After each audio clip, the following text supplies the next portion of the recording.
فهل يجب عليه أن يعتقه؟ سلمان الفارسي كان عبدا عند يهودي، هل نطبق على النصوص؟ صح ولا لا؟ كان عبد عند يهودي ما هو عند مسلم، عشان نناقش المسألة. تفضل أنت.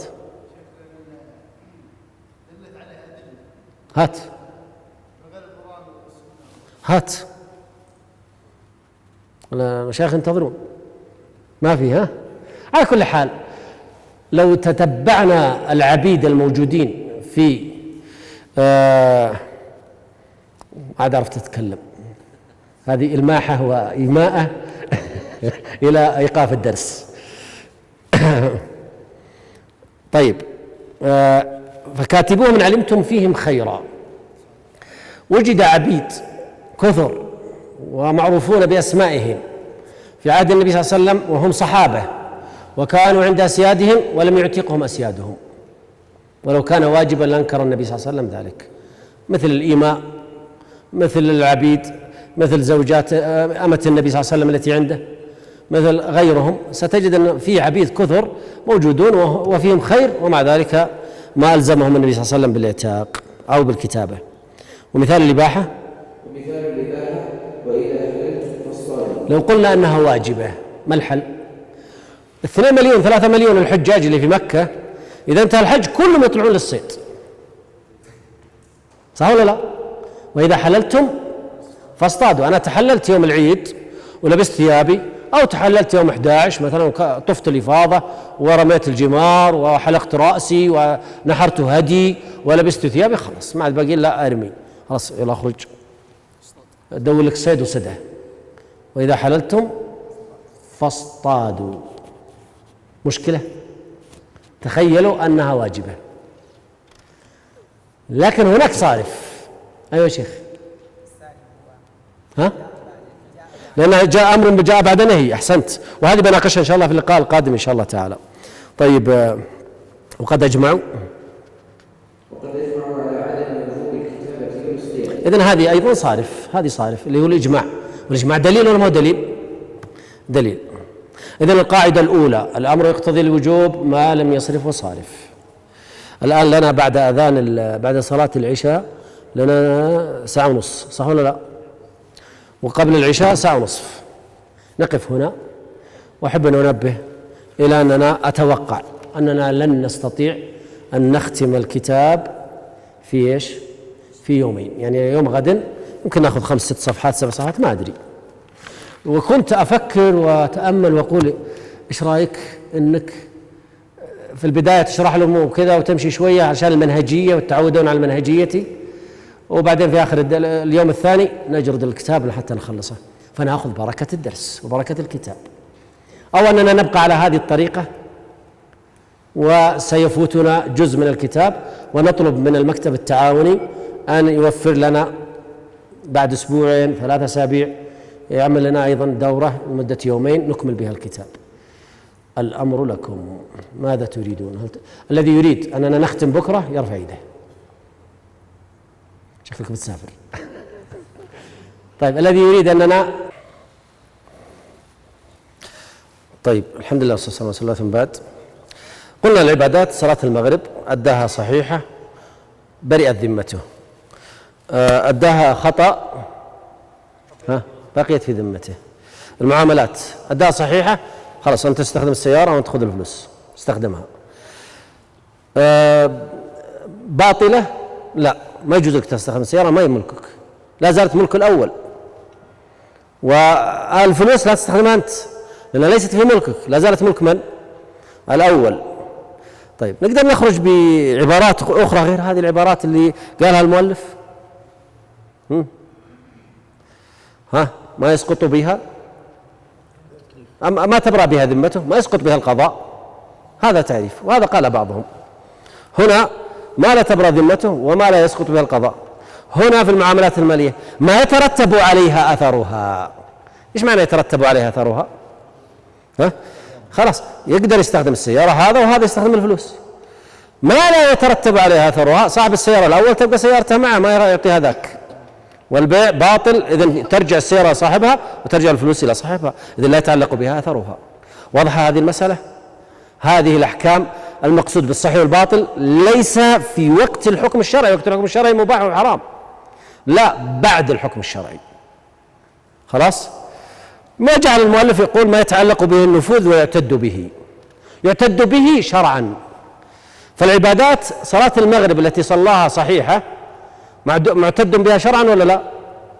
طيب المعاملات المالية معتد بها شرعا. هنا لا يعتد به يعني أنها باطلة شرعا، إذن لا يعتد بها في الشرع ولا تعتبر شيء، يعيدها. هنا يعيد المعاملة المالية أو تفصل المعاملة المالية. طيب واضحة؟ لكن المؤلف أربكنا شوي، سوى لي ربكة لا أخفيكم. يقول ما يتعلق بالنفوذ ويعتد به. إيش الفرق بين هذه العبارة وهذه العبارة؟ أحط واحدة داخل دائرة وواحدة بدون. حلوا لي المشكلة دي. قال هنا ما يتعلق بالنفوذ ويعتد به، يعني يتعلق بالنفوذ غير يعتد به. لا يتعلق بالنفوذ ولا يعتد به، يعني هي مسألتين عندي. يتعلق بالنفوذ لا يعتد به، لا يتعلق بالنفوذ لا يعتد به. فما الفرق بين العبارتين؟ هل هناك أثر فقهي مبني عليها؟ تفضل يا شيخ. النفوذ في المعاملات بينما الاعتداد في العبادات. طيب يمكن ينفع الاعتداد في المعاملات؟ يعتد بها شرعا ولا ما يضر؟ سؤالك يعتد بها في المعاملات؟ تستخدم كلمة يعتد به في المعاملات؟ ايوه تستخدم، معتبر. هذا النكاح صحيح شرعا، يعني اعتد به الشرع، اعتبره الشرع. طيب وفي العبادات كذلك عدم الاعتداد. نكاح المتعة أو نكاح الشغار لا يعتد به شرعا، يعني آثاره لا تذهب عنه. خلاص.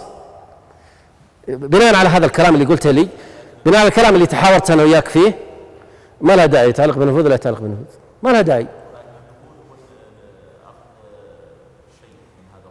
جميل. اسمع مني يا شيخ، ما يتعلق بالنفوذ هذا خاص بالمعاملات صح؟ ما تجي في العبادات؟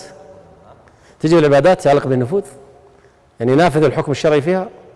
طيب يعتد به تقول لها في العبادات، طيب تجي في المعاملات؟ تجي.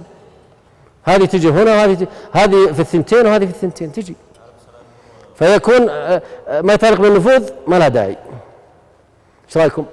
ايوه يا شيخ تفضل. قصدك أنت تشرح كلام المؤلف، لكن هل أنت مقتنع في هذا الكلام ولا لا؟ السؤال هل أنت مقتنع ولا في إشكال؟ واضح الآن؟ هذا هو. أما قضية الشرح سهل، أنك تقول هذا المعاملات هذه العبادات ما عندي مشكلة، لكن هل معتبر ولا ما هو معتبر؟ هل الكلام هذا صحيح ولا غير صحيح؟ ها؟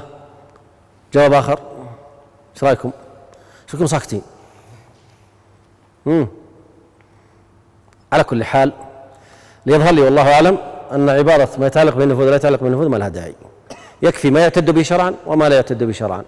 وهذا عليه عامة أو كثير من شراح الورقات، فمنهم من شرح وحاول أن يعتذر للمؤلف، ومنهم من قال لا الصواب ما لها داعي ما يتعلق به وما لا يتعلق به. واضح يا مشايخ؟ طيب أكمل يا شيخ، أكمل. قال والباطل من حيث وصفه بالبطلان ما لا يتعلق به النفوذ ولا يعتد به، بأن يستجمع ما يتفق فيه شرعا عقدا كان أو عبادة، والعقد يتصل بالنفوذ والاعتداد، والعبادة تتصل بالاعتداد فقط اصطلاحا. هذا محاولة أن الإمام المحلي أن يعتذر لمن؟ محاولة أن الإمام المحلي يعتذر للإمام الجويني في هذه الكلمة، وإن كان غيره لم يعتذر وإنما قال هذا خطأ. فالصواب فقط ما يعتد به، أما ما يتعلق بالنفوذ ولا يتعلق فبعيدة. ونحن في مقدمات أصول الفقه لا نشتغل بكثير من العبارات ونحققها وندرسها، لا يكفي. أعطنا بعده. قال والفقه بالمعنى الشرعي أخص من العلم لصدق العلم بالنحو وغيره، فكل فقه علم وليس كل علم فقه. العلم واسع، الفقه هو أحد أفراد ذلك العلم، ولذلك لا يطلق على عالم الكيمياء مثلا أنه فقيه، ولا عالم، خلونا نأخذ في الشريعة، ولا عالم التفسير أنه فقيه، ولا عالم الحديث والرجال وغيرهم أنه فقيه. الفقيه هو المتخصص في معرفة الأحكام الشرعية، خلاص. ولا يوجد في الفقه في معنى كلمة فقيه إلا في هؤلاء المتخصصون في فهم ومعرفة وإدراك الأحكام الشرعية وغيرها، خلاص. لكن في الزمن هذا ظهر فقهاء جدد ألا وهم فقهاء القانون، فصار الفقه يوجد في الفقه الشرعي المعروف وفي الفقه الوضعي القانوني، نعم، سواء كان كفريا أو غير ذلك. انتقل بعدها إلى مراتب الإدراك. مراتب الإدراك، انتبهوا معي.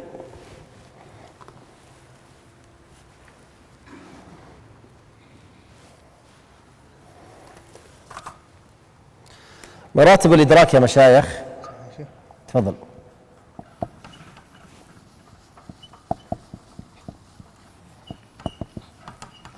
مراتب الإدراك.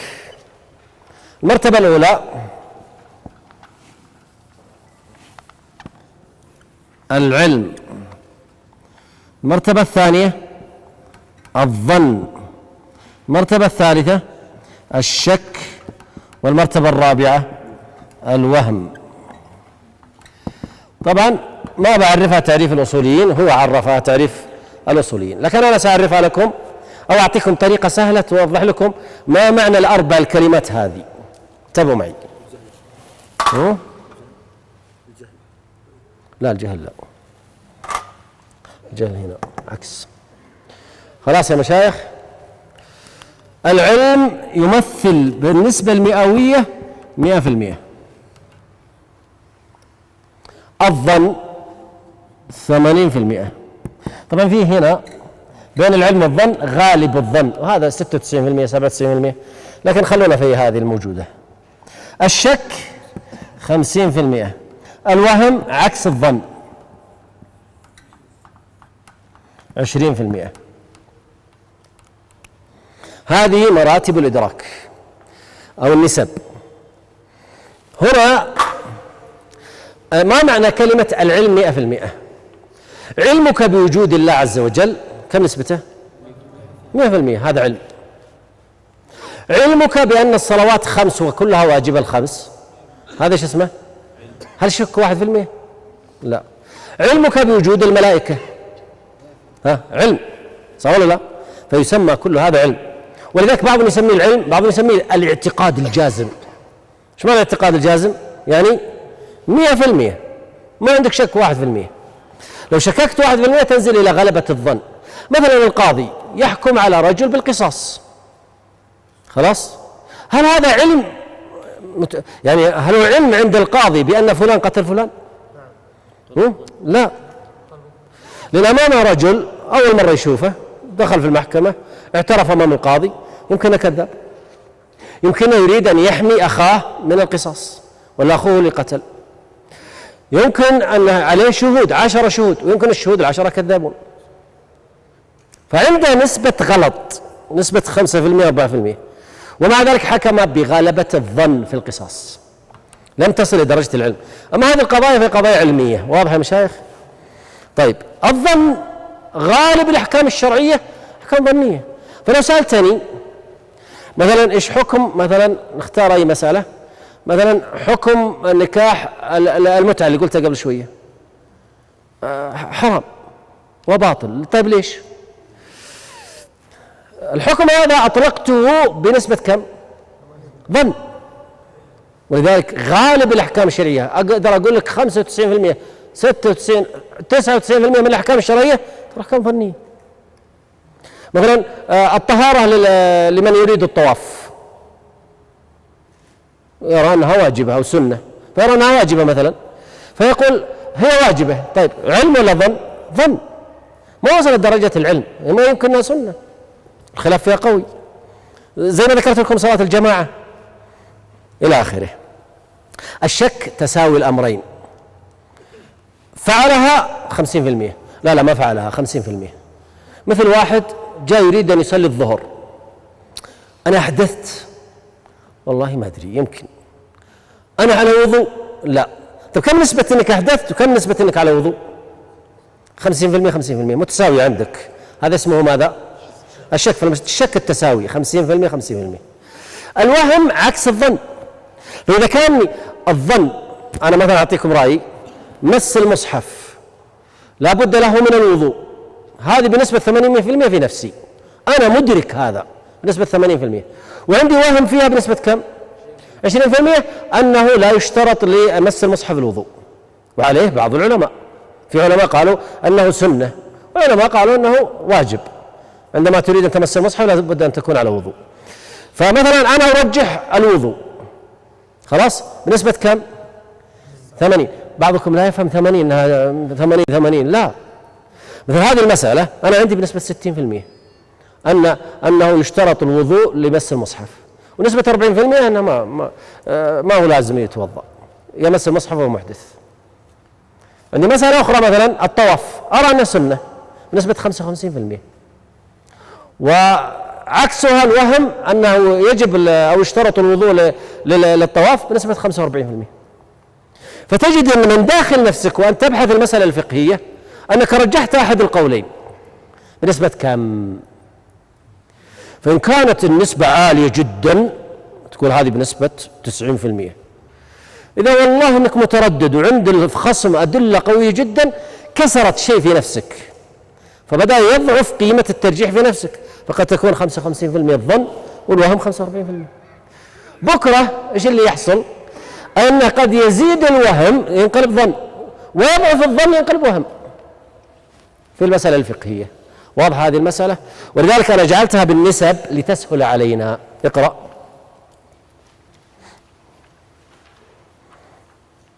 قال والعلم معرفة المعلوم أي إدراك ما من شأنه أن يعلم على ما هو به. يقول الجويني العلم أبو 100% معرفة المعلوم على ما هو به. يعني إيش؟ 100% ولا لا؟ واضح الآن؟ زي ما هو بالضبط، معرفة المعلوم زي ما هو بالضبط، إذن 100%. أيوة.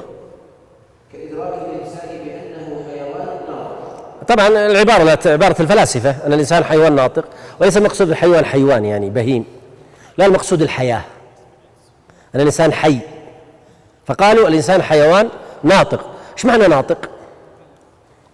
إيش معنى ناطق؟ ها؟ إيش معنى ناطق؟ عاقل؟ لا. إيش معنى ناطق؟ يتكلم. ها؟ إيش معنى ناطق عند الفلاسفة؟ معناها مدرك. فهمتوا الآن؟ الناطق عند الفلاسفة معناها مدرك، وعند المتكلمين. فهذا معنى حيوان ناطق، لا تفهم منه أنه يتكلم. طيب من النملة تكلمت، إذن النملة إنسان، الهدهد تكلم، الهدهد إنسان. ها؟ كل الحيوانات تتكلم، البعير كلم النبي صلى الله عليه وسلم، فهل البعير إنسان؟ لا، ليس النطق الكلام، إنما مستوى الإدراك، ومستوى إدراك الإنسان عالي جدا، ما هو مثل مستوى إدراك الحيوانات. طيب فكمل. قال والجهل تصور الشيء أي إدراكه ما هو به. لما درس العلم ناسب أن يدرس عكسه، وهو الجهل. الجهل معرفة الشيء على ما هو به، معرفة المعلوم على ما هو به بالضبط، مثل الإيمان بوجود الله. الجهل إنكار وجود الله، هذا جهل، الله موجود هو يقول لا، خلاص. مثل معرفة وجود الملائكة، هذا علم، عدم وجود الملائكة هذا جهل. ولذلك لما تأتي إلى الإنسان وتعرض عليه مسألة فقهية فيقول أول مرة أسمع بها والله ما أعرف، هذا يجهلها ولا ما يجهلها؟ يجهلها. لكن الجهل نوعان، جهل مركب وجهل بسيط. جهل مركب وجهل ايش؟ بسيط. الجهل المركب مثلا بدعة من البدع، مثلا بدعة المعتزلة مثلا في أسماء الله وصفاته، هذه بدعة. يجهلون أن الله سميع بصير، أن الله له سمع وله بصر وله قدرة وله حكمة وله عينان وله وجه وله يدان وله ساق ويجهلون أن الله عز وجل مثلا استوى على عرشه عالي على خلقه، يجهلون هذه الأشياء كلها، لكن من داخله لا يدري أنه جاهل. ولذلك إيش تعرف الجهل المركب؟ لا يدري. من يكمل؟ أيوة، من هو اللي يقوله؟ أحسنت. ولا يدري أنه لا يدري، يظن أنه إيش؟ مصيب، لذلك يفرض رايه ويفرض فكرته ويرى أنه صح، وهو جاهل بالدين، لا يدري ولا يدري أنه لا يدري. خلاص. الجاهل البسيط لا يدري، جاهل ما يعرف الحكم، ويدري أنه لا يدري، يعرف يقول والله أنا جاهل ما أعرف إيش حكم كذا كذا، قال جاهل. بينما ذاك الجاهل المركب شايف نفسه أنه عالم. ولذلك نحن لا نعاني من الجاهل البسيط، لأن الجاهل البسيط يقول علموني أنا أجهل مسكين أنا. لكن الجاهل المركب يفرض رايه. ولذلك أنتم تجدون في مواقع التواصل وفي القنوات وغيرها واحد يجيك يفتي ضارب كذا في وادي ويصر على رايه لأنه لا يدري، وكذلك لا يدري أنه جاهل، لا يدري أنه لا يدري. لأن هذا تعريف الجهل المركب والجهل البسيط. تفضل يا شيخ. طبعا عرف الجهل عندكم بالتصور، ويظهر العالم أنه داخل في التصور والتصديق الذي عند المناطق. نعم. أي إدراكه على خلاف ما هو به الواقع كإدراك الفلاسفة أن العالم وهو ما سوى الله تعالى قديم، يعني أن الكرة الأرضية هذه قديمة. فهذا هو الفيلسوف هذا. طبعا الفلاسفة أصولهم وثنية، فاليونانيون كلهم وثنيون، سواء أرسطو أو بطليموس أو فيثاغورس أو سقراط وغيرهم كلهم وثنيون، ولذلك يفرضون فلسفتهم ومنطقهم على ديانتهم الوثنية. نعم. وبعضهم وصف هذا الجهل بالواقع وجعل البسيط عدم العلم بالشيء وهو يعرف أنه لا يعلم. تكمل. كعدم علمنا بما تحت الأراضين وبما في بطون البحار، وعلى ما ذكره المصنف لا يسمى هذا الجهل. أحسنت. والعلم الضروري. الآن العلم معرفة المعلوم على ما هو به، قسمه إلى قسمين: علم ضروري وعلم إيش؟ نظري. واضح؟ علم ضروري وعلم نظري. طيب ما العلم الضروري؟ العلم الضروري هو الذي من بدايته إلى نهايته علم متأصل في قلبك، أنت مضطر إليه. وقت الصلاة جاء، إقامة، أقف هنا، نكمل بعد الصلاة إن شاء الله. صلى الله على نبينا محمد.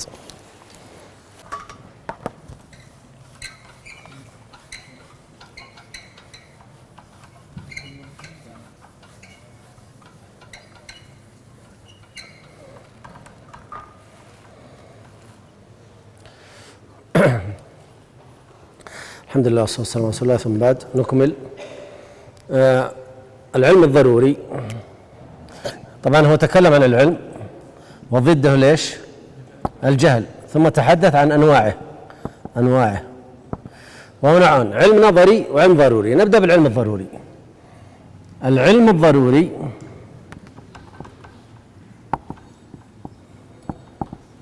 ما لم يقع عن نظر واستدلال. ما معنى لماذا سمي العلم الضروري ضروري؟ سمي العلم الضروري ضروري لأنك مضطر إليه. كان أقول لك هذا عمود، وهذا تعرفه بحاسة ليش؟ البصر، صح ولا لا؟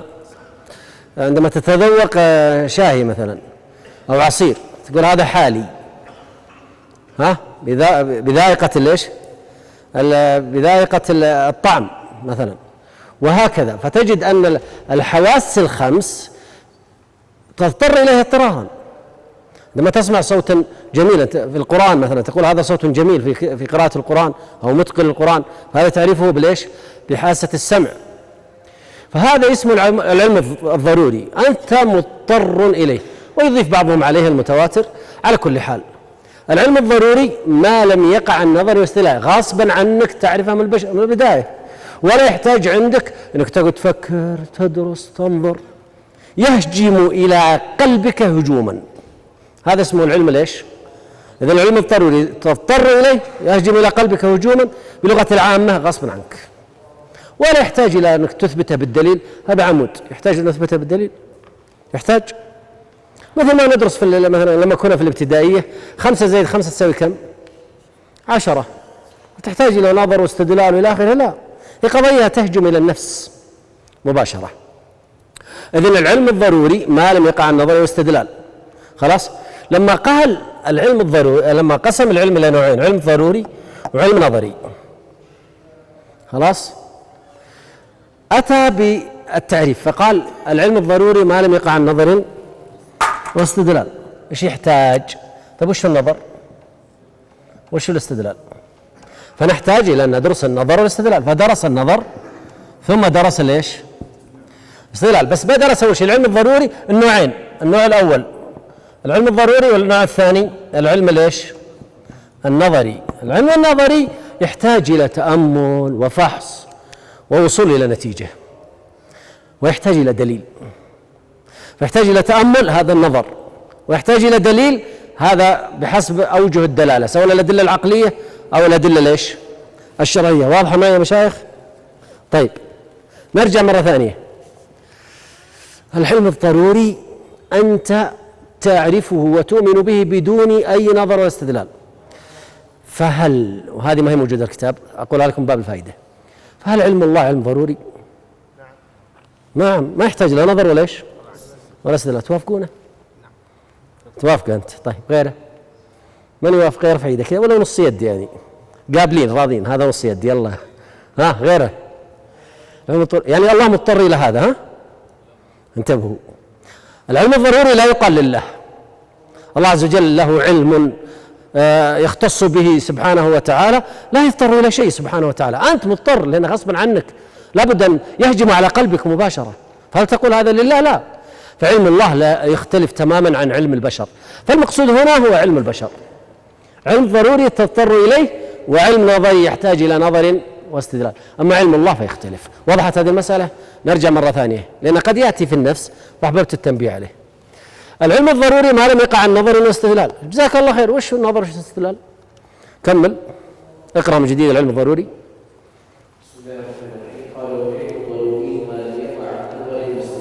عرفتوا؟ ما وقع لا عن نظر ولا عن استدلال، مباشرة هجم إلى النفس. نعم. أيوة، الحواس الخمس علمها ضروري. لماذا؟ تعيشها بنفسك، سواء الذوق أو الشم أو اللمس أو النظر أو السمع، الحواس الخمسة. نعم. وهي السمع والبصر واللمس والشم والذوق. طيب أعطيكم فائدة، هذه خارج الدرس بس من باب الفائدة. هل السمع هي الأذن والبصر هي العين، ولا البصر شيء والعين شيء؟ ها فكروا فيها، هذه من باب الفائدة فقط، إثارة ولا ما لها دخل؟ ها تفضل. البصر غير العين، ولذلك قد توجد إنسان عنده عين سليمة وكل شيء ما يشوف، صح ولا لا؟ يمكن من نعرفهم إنسان عينه طبيعية وكل شيء ولا يرى. فالبصر شيء ولا إيش؟ والعين شيء أخرى أو أمر آخر. ولذلك لما تأتي إلى مثلا أن السمع والبصر والفؤاد كل أولئك كان عنه مسؤولا، يجي في ذهنك أن السمع والبصر أنها الأذن والعين. لا راجع الآية زين، واضح؟ السمع شيء آخر. لذلك الجانب الروحي في السمع والبصر قوي جدا لأن له تأثير قلبي. خلاص يكفي هذا. نرجع مرة ثانية إلى العلم الضروري ما لم يقع عن نظر واستدلال كالعلم بإحدى الحواس الخمس. كمل. تهجم إلى النفس هجوما. ها هذه الشيء صبورة صح؟ علم ضروري ما يحتاج لا تفكر يا ولد، لا يمكنها عمود، ها يحتاج هذا ولا استدلال. ايش الدليل على انها صبورة؟ المسها بيدك بس انتهينا. فهمتوا معي؟ فنقول ماذا؟ العلم النظري العلم الضروري لا يحتاج لا نظر ولا استدلال، اصلا يهجم الى النفس هجوما، وهو مهم عند المناظرة، تجعلها أرضية لك عند الحوار مع الآخر. واضحة؟ طيب كمل. العلم المكتسب هو العلم النظري. عرفتوا؟ هذا يحتاج إلى نظر واستدلال. أعد، أنا ما سمعتك زين. النظر والاستدلال. طيب وش النظر وش الاستدلال؟ تفضل. العلم بأن العالم حادث. هل يحتاج إلى تفكر؟ نعم. العلم في تغيرات، العالم هذا فيه تغيرات، في أشياء، فيه الآن السحاب، المطر، كل هذه أشياء حادثة، ويحتاج إلى دراسات لنعرف هل هذه الجبال، هل هذه الأرض موجودة أزلية أم أن لها أول. تحتاج إلى دراسة، تحتاج إلى نظر، تحتاج إلى أدلة. نعم. فإنه موقوف على النظر في العالم وما نشاهده فيه من التغير. إذن ودائما الأدلة، شوفوا يا مشايخ، أحيانا بعض الكتاب يكتب ويستدل عليها بالعقل. العقل هل هو دليل؟ لا، ليس بدليل. العقل هو قوة كامنة في النفس تعالج النسب بين الأشياء. الدليل الحقيقي هو الحس وليس العقل، فالعقل هو القوة المدركة، بينما الحس هذا هو الواقع.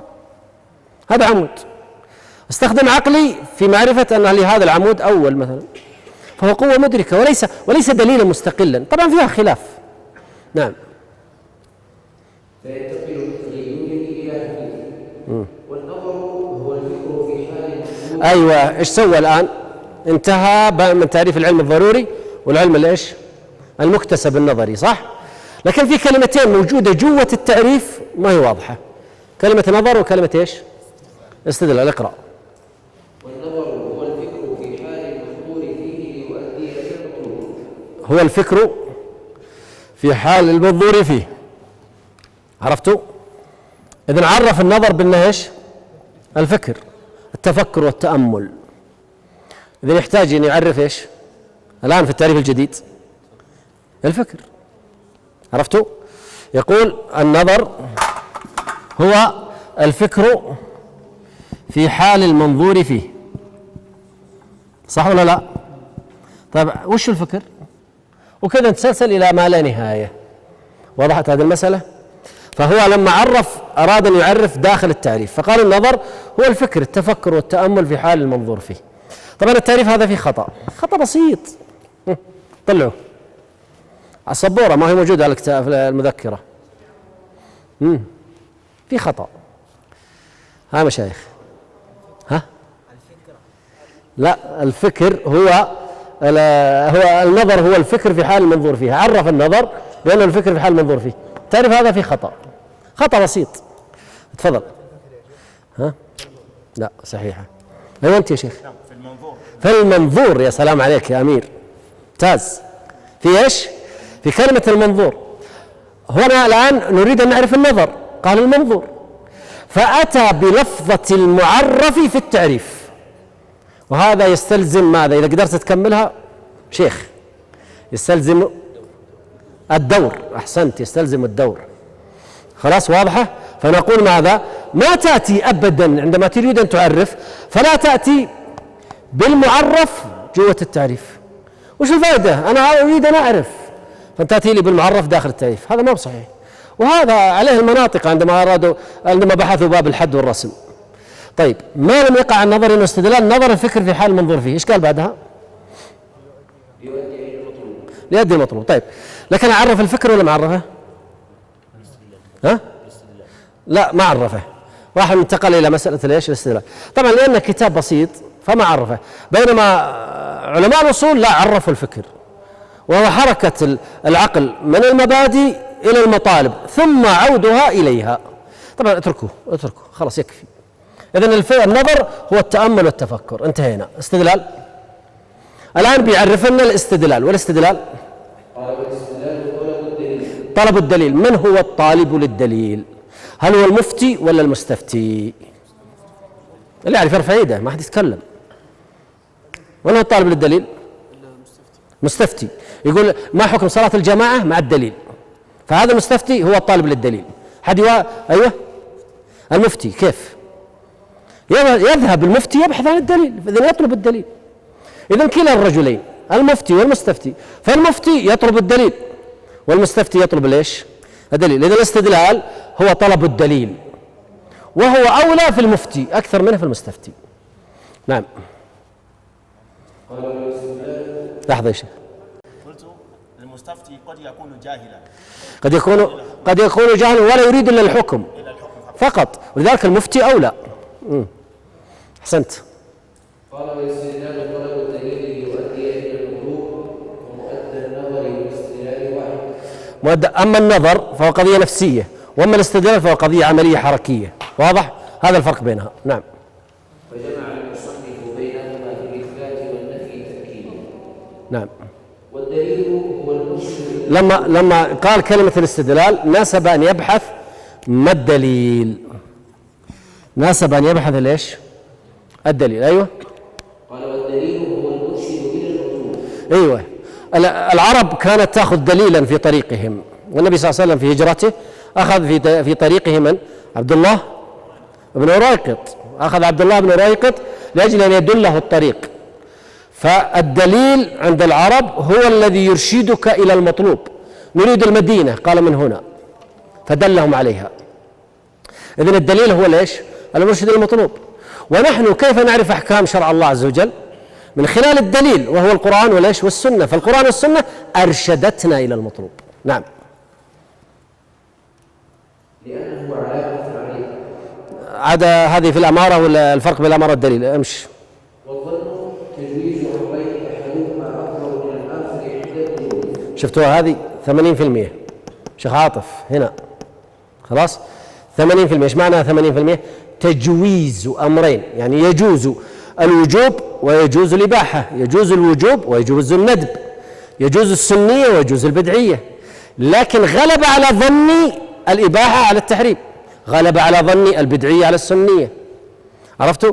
فتجويز أمرين أحدهما أظهر من الآخر، فهذا الظن فيغلب على ظني أن صلاة الجماعة واجبة. خلاص. والوهم عندي كم نسبته؟ 20%. نعم. قال والشك تجويز أمرين لا مزية لأحدهما على الآخر عند الوجود. هاي مشايخ 50-50 صح ولا لا؟ لا مزية لأحدهما الآخر، هذا 50 هذا 50. ذكرتها في الطهارة. نعم. التردد في قيام فعل ونفيه على السواء شك، ومع الحال الثبوت أو الاتفاق ظن. واضح؟ مع الترجيح ظن. الترجيح ظن. ولذلك غالب المسائل التي نرجحها في الفقه الإسلامي هي مسائل ظنية. قد يوم من الأيام مع الممارسة تنقلب إلى يقين. نعم. قال وأصول الفقه الذي وضع فيه هذه الورقات. وضع أو وضع جائزة. نعم. أولا طرقه، أي طرق الفقه على سبيل الإجمال. ايش الطرق؟ الأدلة وأوجه الدلالة. خلاص. الثاني تحت كيفية الاستدلال به لأوجه الدلالة. الثالث المستدل وهو المجتهد. ارجع ثاني مرة اقرأ. انقسمنا إلى 3 أقسام. نعم. قال وأصول الفقه الذي وضع فيه هذه الورقات أولا طرقه، أي طرق الفقه على سبيل الإجمال كمطلق الأمر والنهي. حطوا أرقام عليها، حطوا عليها أرقام. الأمر 1، النهي 2، وامش. فعل النبي صلى الله عليه وسلم والإجماع والقياس والاستصحاب. كم صارت؟ 6. طبعا وفي غيرها عشرات، لكن هم يريدون يعطونك مقدمة فقط. نأخذ مطلق الأمر كم رقمه؟ 1. الآن مثال 1. اكتب 1 مرة ثانية، أو حط خط توصل بين المطلق الأمر والكلام الآتي من حيث البحث عن أولها بأنه للوجوب. مطلق الأمر يقتضي، قولوا، الوجوب. النهي، والثاني بأنه للحكم. مطلق النهي يقتضي التحريم. طيب والباقي اللي هي من فعل النبي صلى الله عليه وسلم إلى الأخير؟ والباقي بأنها حجج. كمل. وغير ذلك مما سيأتي مع ما يتعلق به بخلاف طرقه على سبيل التقسيم، نحو وأقيموا الصلاة. هذا شو أمر يرجع إلى المثال الأول رقم 1. ولا تقربوا الزنا. الصواب أن تكتب بالألف المقصورة، أنا كتبتها بالغلط بالألف الممدودة، والصواب أنها بالألف المقصورة. الزنا، وكثير من الناس يغلط في هذه الكلمة، يكتب الزنا بالألف الممدودة، هذا خطأ في اللغة وفي قواعد الإملاء. الصواب أنها بالألف المقصورة، لأن أصلها زنى يزني، ما هو يزنو، ليست مثل دعا يدعو، بينما هذا هو الصواب. أو تكتبها الزنا وتحط بعدها همزة، لا بأس تحط ألف ممدودة. نعم. هذه تتعلق بالنهي. الثالثة وصلاته صلى الله عليه وسلم في الكعبة. هذا رقم 3 تتعلق بالفعل النبي صلى الله عليه وسلم فوق. نعم. كما أخرجه الشيخان. الآن 4 اللي هو الإجماع. والإجماع على أن لبنت الابن السدس مع بنت الصلب حيث لا عصر لهما. هلك عن بنت وبنت ابن وأخ. كم للبنت؟ النصف، والبنت الابن السدس تكملة الثلثين، والباقي للأخ. واضح هذه المسألة؟ وهذا بالإجماع، أجمع العلماء على أن للبنت النصف ولبنت الابن السدس تكملة الثلثين بالإجماع. وعليه حديث ابن مسعود، حديث مسعود قال يقضي فيها بقضاء رسول الله صلى الله عليه وسلم للبنت النصف ولبنت الابن السدس تكملة الثلثين والباقي الأخت. نعم. إذن هذا الإجماع رقم 4. 5. وقياس الأرث على البغض امتناع بيع بعضه ببعض إلا مثلا بمثل يدا بيد كما رواه مسلم. هذا القياس. واستصحاب الطهارة من شك في بقائها فليست من أصول الفقه وإن ذكر بعضها في كتبه تفصيلا. عدلوها. ذكر بعضهم وإن ذكرها بعضهم في كتبه تمثيلا. استصحاب الحال هل هي مسألة أصولية أو لا؟ هذه مسألة أخرى، لكن يبقى أن استصحاب الطهارة تدخل في القواعد الفقهية وتدخل في الأصول. نعم. إذن هذه الأدلة. الثاني ثانيا وكيفية الاستدلال بها أي بطرق الفقه من حيث تفصيلها عند تعاملها لكونها ظنية من تقديم الخاص على العام والمقيد على المطلق وغير ذلك. ستأتي. إذن هذه تتعلق بالدلالات، دلالات الألفاظ. الآن المجتهد. نعم. ثالثا وكيفية الاستدلال بها تجر إلى صفات يستدل بها وهو المجتهد، فهذه الثلاثة هي الفقه المسمى بأصول الفقه لتوقف الفقه عليه. أول مسألة رسمتها لكم على السبورة، جئت بالأحكام ثم الأدلة، ونوعين متفق عليه مختلف فيه تذكرونها بداية الدرس، ثم الدلالات عام وخاص مطلق ومقيد، ثم المستفيد المجتهد والمقلد والمفتي والمستفتي إلى آخره. هذه هي أصول الفقه. طيب وين الأحكام؟ ما ذكرها هنا. الأحكام لا تدخل في أصول الفقه لأنها الثمرة، والثمرة ليست من أصول الفقه. الثمرة هذه تأتي بعد أصول الفقه، ولذلك عامة الأصوليين لا يرونها من أصول الفقه لكنها مكمل وموضح فقط. نعم. قال وأبواب أصول الفقه أقسام الكلام والأمر والنهي والعام والخاص، ويذكر فيه المطلق والمقيد والمجمل والمبين والظاهر، وفي بعض النصوص والمؤول والسيأتي، والأفعال والنسب والنسوخ والإجماع والأخبار والقياس والحكم والإباحة وترتيب الأدلة وصفة المفتي والمستفتي وأحكام المجتهدين. هذا فهرس الكتاب، هذا فهرس درسنا. بدأنا الآن فقسمها إلى هذه الأقسام، وكل واحدة سندرسها. فندرس أقسام الكلام، ثم ندرس الأمر، ثم النهي، ثم العام والخاص، ثم المجمل والمبين، ثم الظاهر، ثم الأفعال، ثم الناسخ والمنسوخ، وهكذا إلى نهاية هذه الأبواب. هذه أبواب أبواب هذا البحث أو هذا الكتاب الذي ألفه الإمام الجويني. فنبدأ بالأول وهو أقسام الكلام. قال فأما أقسام الكلام فأقل ما يتركب منه الكلام اسمان. أقل ما يتركب منه الكلام اثنان، إما اسمان أو فعل أو اسم وحرف أو فعل وحرف. صح ولا لا؟ إما اسمان أو اسم وفعل أو فعل وحرف أو اسم وحرف. صارت كم؟ 4. خلاص.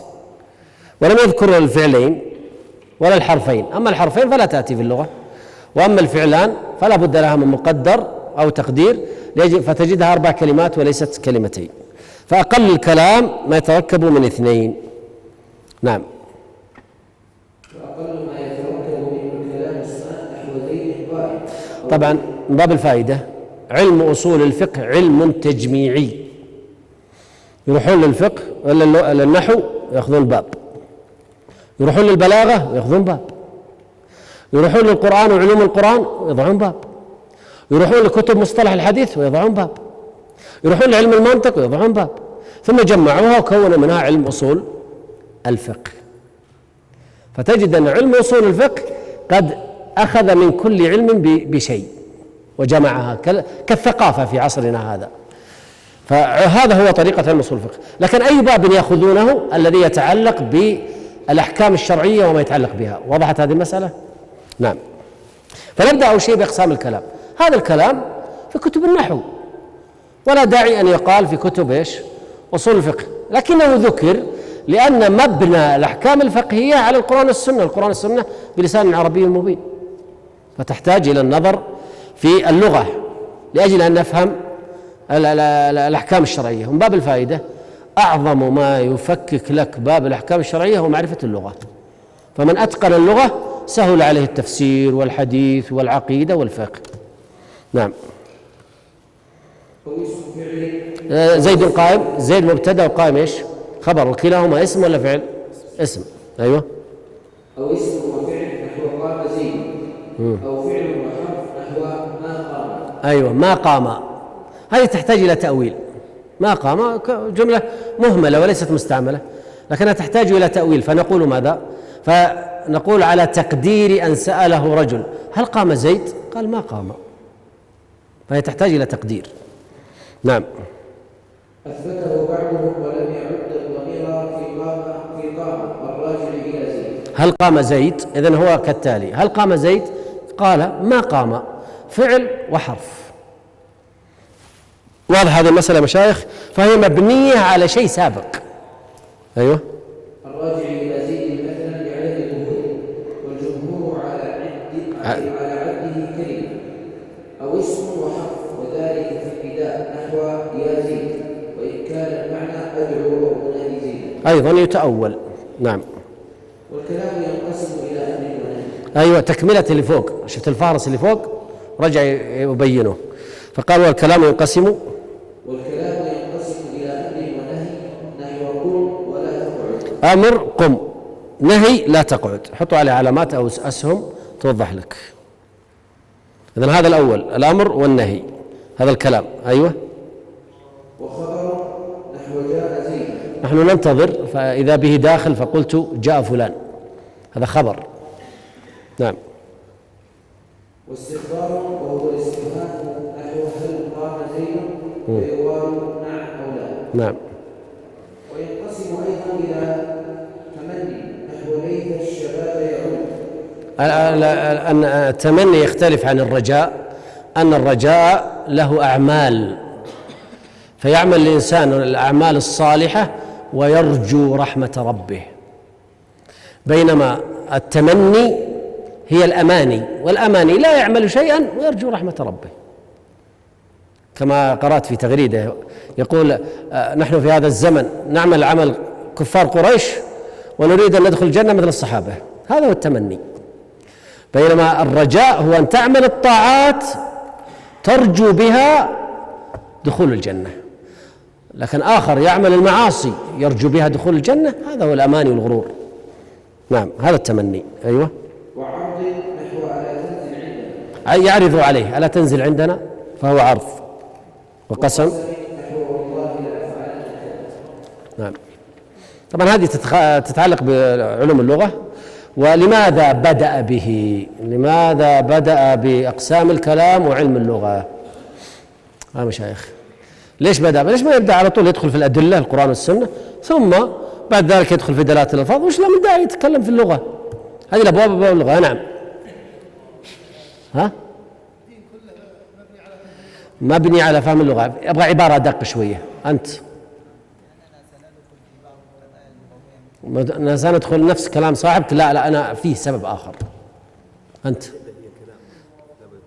نفس كلامهم. لا، أريد كلمة أدق. ها، ترى كلها جوابتكم صحيحة، بس الكلمة الأدق ما جاءت. نعم. يعني علم اللغة مفتاح لإدراك ممتاز. نفس الكلام. لا تحاول. نعم. أنت يا سلام عليك، صح، لأن أصول الفقه يستمد من ثلاث. يستمد من اللغة، ويستمد من العقيدة، ويستمد من الأحكام الشرعية. فلما كان يستمد من اللغة ناسب أن يبدأ باللغة. نعم. وكلامكم اللي قلتوه ترى صحيح. نعم. قال ومن وجه آخر ينقسم إلى حقيقة ومجاز. من حيث ليش؟ الاستعمال. ينقسم إلى حقيقة ومجاز من حيث الاستعمال، فقد يستعمل اللفظة حقيقة وقد يستعملها مجازا. لحظة يا شيخ. هذا يمسح السبورة.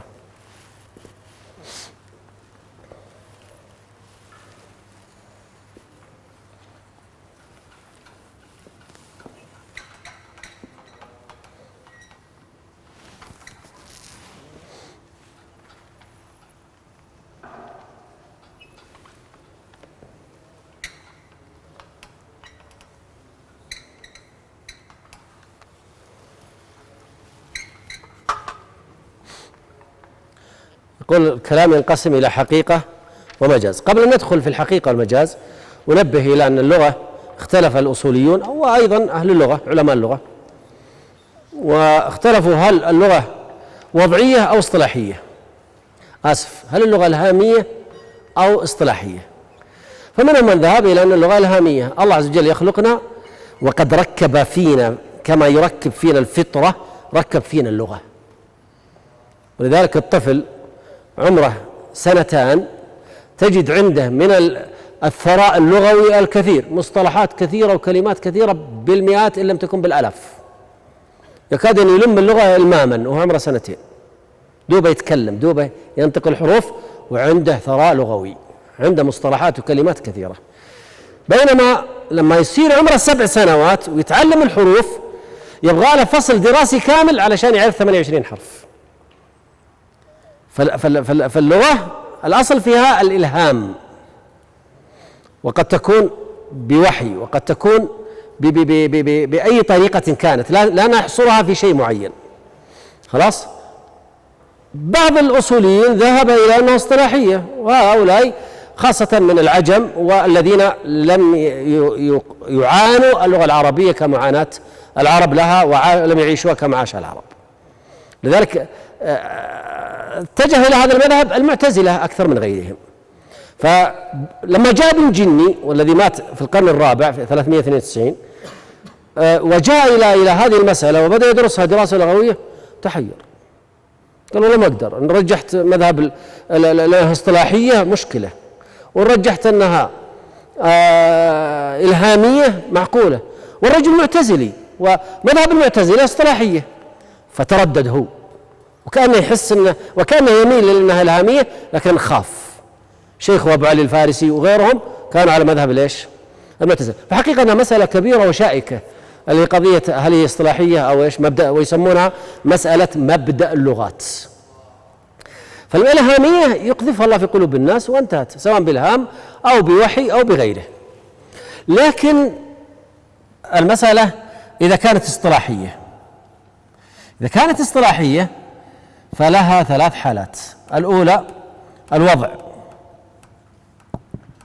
الثانية الاستعمال، الثالثة الحمل. الوضع، الاستعمال، الحمل. كيف في مبدأ اللغات؟ يقولون أن زمان جلس مجموعة من الناس ما يعرفون شيء، فمر بهم أسد قالوا اصطلحوا أسد، مر بهم نمر، مرت بهم شاه، وبدأوا يضعون لكل شيء اسم. أما أن الله عز وجل ركبها فيهم لا. فكان الوضع الأول هذه الأسماء، الوضع الأول سموا مثلا يسمون هذه يد، اتفقوا اصطلحوا بينهم قالوا يد، طيب هذه إصبع، وهذه قدم، وهذا وجه، وهكذا، وبدأوا يسمون واشتغلوا يسمون إلى أن تكونت هذه كلها الأسماء في لغة العرب. خلونا في العرب، الباقي اللغات مشكلة. فبدأوا يضعون أسماء سموها ماذا؟ وضع. في البدايات أول لقاء التقوا فيه كانوا في مؤتمر واتفقوا على هذه العبارات بس ما اللي سماه مؤتمر ما أدري، لكنه وضع. فبدأوا يضعون هذه الكلمات. خلاص. ثم بدأوا يتداولونها، قتلت الأسد، هجم النمر على الغنم، هذه العبارات التي قالوا، وبدأوا يتكلمون وبدأوا يستعملونها. مع الزمن تتطور الكلمة، ما تبقى على نفس الشكل الذي عليه الأوائل، وتتغير فيكون بالاستعمال وتختلف بالاستعمال. خلاص. المرحلة الثالثة الحمل. الاستعمال من المتكلم والحمل من السامع. عندما أسمع جملة رأيت أسدا، تحملون على ماذا؟ على الحيوان المعروف، صح؟ أعيدها، رأيت أسدا. دخلت عليكم وقلت رأيت أسدا، تفهمون أن تحملون على ماذا؟ على الأسد، الحيوان المعروف. أي فلسفة لا يا شيخ، رأيت أسدا تفهمون أني أقصد شخص. ها يا شيخ، أقصد شخص. من اللي يتكلم، أنت ولا اللي وراك؟ أنت. طيب تحملني بس. واحد يقول رأيت أسدا، إيش جاء أول ما تبادر ذهنكم؟ إيش؟ وأنا ماشي على طريق المدينة العسكرية قابلت في الطريق أسد، إيش تفهم؟ حيوان. خلاص. إذن استعمالي أنا بهذا، بعد شوي قلت متقلدا سيفه، اختلفت. أنتم الآن سمعتم كلاما فحملتموه على معنى، وأنا أحمله على معنى، فالاستعمال من المتكلم والحمل من السامع. وهذه مسألة ترى مهمة جدا، لأن كثير من الآيات في القرآن تكلم الله بها وحملها الناس على غير معناها الأصلي، حملها غلط وأخطأوا في فهمها. كثير من أحاديث النبي صلى الله عليه وسلم استعملها النبي صلى الله عليه وسلم في شيء، وأتى من يحملها غلط، سواء على مستوى الكلمة وتصريف الكلمة أو على مستوى الأسلوب. فهمتوا كلمتي؟ قد يكون المشكلة في الأسلوب وليس في في تصريف الكلمة. إذن هذه ثلاث فهمتوها. الوضع أول مرة، الاستعمال الذين استعملوها بعد الواضعين، الحمل السامع كيف فهمها. خلاص وضحت هذه؟ الآن نبغى نعرف الحقيقة. تفضل. قال في حقيقة ما بقي، قال وجه آخر ينقسم إلى حقيقة ومجاز، فالحقيقة ما بقي في الاستعمال على موضوعه. ايش؟ على موضوعه. الاستعمال على موضوعه. طيب أعطني مذكرة أشوف. فالحقيقة ما بقي في الاستعمال على موضوعه، على كلامي اللي شرحته لكم، ما بقي في الاستعمال على موضوعه. ايش تفهمون منها؟ الحقيقة هو الذين استخدموا تلك الألفاظ بحسب من وضعها أول. فعندما مثلا جعل، عندما قالوا جعل هذا فعل، طيب صير فعل، صبر فعل. من الذي أتى بمعنى صبر وفرق بين صبر وجعل؟ الواضعون. الحقيقة هي أن المستعملين استعملوها على ما وضعها الواضعون الأوائل، ما بقي في الاستعمال على موضوعه الأول. طبعا احنا سنطالبهم بإيش؟ وش دراكم أنهم اجتمعوا مجموعة وبدأوا يضعون هذه الكلمات؟ بس مين جبتوها؟ ما في شيء يثبت. تفضل يا شيخ. إذا ما بقي في الاستعمال على موضوعه. تفضل. وقيل ما استعمل فيما اصطلح عليه من المخاطبة. فيما اصطلح، الاصطلاح يا اخوان اللي هو حصل عندما اجتمعوا في مؤتمر ووضعوا لكل شيء اسما، طبعا بلغتنا لغة العرب. طيب تعال للغات الأخرى اللي هي بعدد عشرات اللغات في العالم، وكل لغة تحتاج إلى واضعين وتحتاج إلى مستعملين وتحتاج إلى حاملين، ليست لغتنا فقط. واللغة العربية ليست على وجه واحد، فلكل قبيلة لهجتها. احنا في الجنوب هنا تجد كل واحد يتكلم لا هذا شهري واضح، هذا قحطاني من سرات عبيدة، هذا مدري ايش. حاصل ولا ما حاصل؟ نعرفهم، دليل على ان فيه تغاير. طيب اكمل يا شيخ. وإن لم يقع على موضوعه كالصلاة في ليلة مخصوصة، فإنه لم يقع على موضوعه اللغوي وهو الدعاء بالخير، والدابة لذات الأربعة الحمار. ناخذ كلمة الدابة. الواضعون سموا الدابة، ايش معنى دابة؟ دب على الأرض، سواء على رجلين أو على أربع أو على بطنه. شيخ عاطف صحي معي؟ طيب إذن كل ما دب على الأرض. خلاص؟ طيب ثم نقلت بعد ذلك إلى إيش؟ ها الدابة إلا التي تمشي على أربع. إذن في الوضع استعملت فيما دب على الأرض، بطنه أو رجلين أو أربع. الاستعمال استمروا يستعملونها في الثلاث، ثم مع الزمن انحصرت وأصبحت تستعمل في الدابة التي تمشي على إيش؟ على أربع، فسموها دابة. طيب الآن بقي مجاز، أصبحت مجاز وحقيقة، ولا هي كلها حقيقة؟ نقول انقلبت من حقيقة إلى إيش؟ إلى مجاز. فما خالف الاستعمال الأول يسمى ماذا؟ مجاز. طيب مع الزمن بدأ الناس يستخدمون الدابة، يقصدون بها ذوات الأربع، الدابة ذات الأربع، الدابة ذات الأربع، فأصبح الذي يتبادر إلى أذهانكم عندما نقول رأيت دابة ذوات الأربع، يتبادر لأذهانكم أنها ذات الأربع. طيب لكن ما هي ما وضع أولا؟ بحسب الاستعمال انقلبت إلى حقيقة عرفية. الحقيقة اللغوية كل ما دب على الأرض، الحقيقة العرفية مع الزمن. خلاص؟ طيب وستنقلب لما أصبحت الحقيقة العرفية هي الموجودة، ستنقلب الحقيقة الوضعية إلى مجاز. طيب أنا أبغى أفرق بين المجاز والإيش والحقيقة. قال الحقيقة ما استعمل، السبورة تهتز فاسمحوا لي يصير فيها أخطاء في الكتابة، ما استعمل فيما وضع له أولا، فيما وضع له أولا. شفتوا استعمل استعمال فيما وضع له أولا.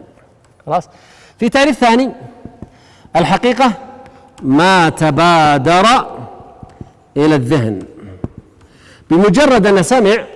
لما قلت لكم الدابة ايش جاء في أذهانكم؟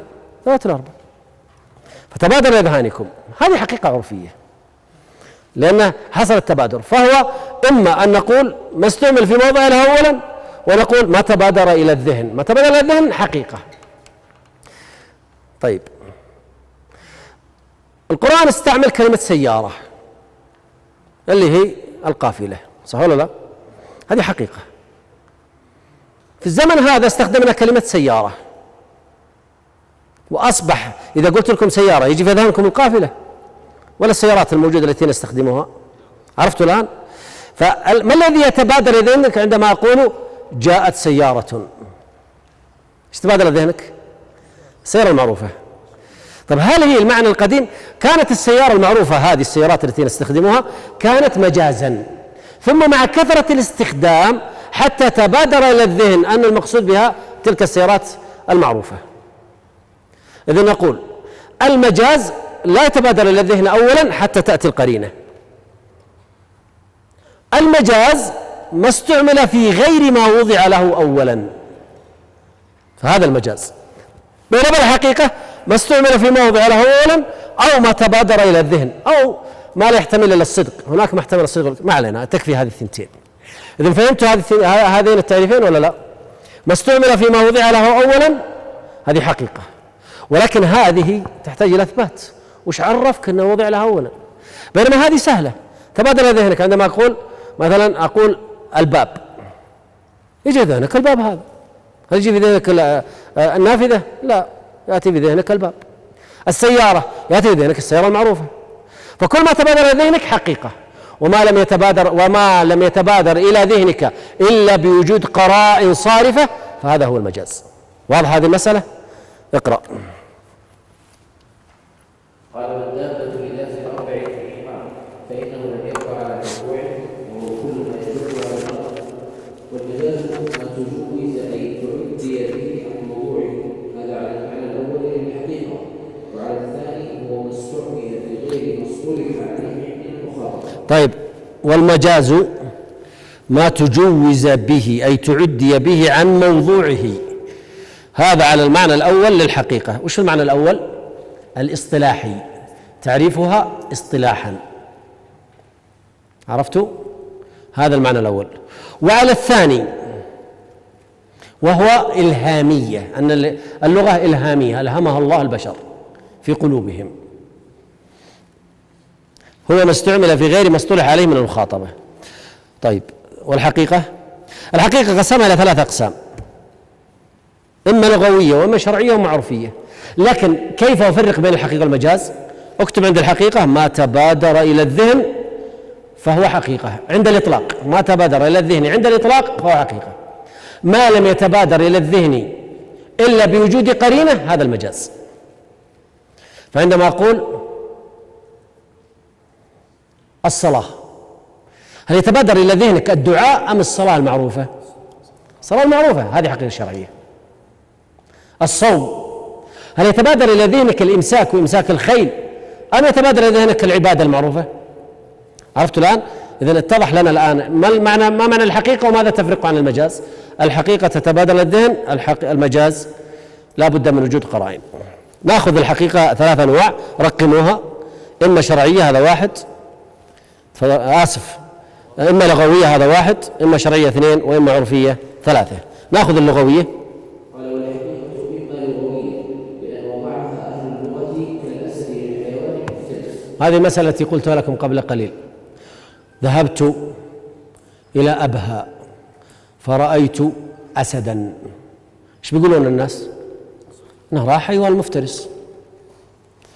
فلقلت متقلدا سيفه، أتيت بالقرينة مجاز.